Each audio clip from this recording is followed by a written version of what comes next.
Kahit gaano ka katalino, kung ang utak mo puno ng doubt, takot at ego, hindi ka lalago. You're not being strategic, my friend. You are being scared. You are not being careful or cautious. You are being fearful. Intelligence without the right mindset will see more obstacles than it will see opportunities. Ikaw ba feeling mo mataas ang IQ mo? Parang feeling mo marami ka naman ng nalalaman at kabisado mo na ang mga theories. Magaling ka sa logic, ang bilis mong mag-analyze. Alam mo, okay ka naman talaga.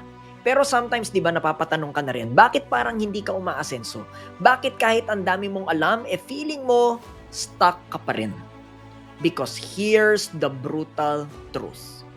Intelligence without the right mindset will see more obstacles than it will see opportunities. Ulitin ko, I'll say it again sa Tagalog. Kahit gaano ka katalino, kung ang utak mo puno ng doubt, takot at ego, hindi ka lalago. You're not being strategic, my friend. You are being scared. You are not being careful or cautious. You are being fearful.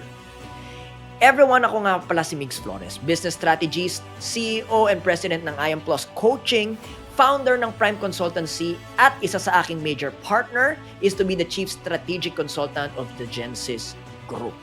So, as far as track record is concerned, I believe napakita at na-prove na natin yan.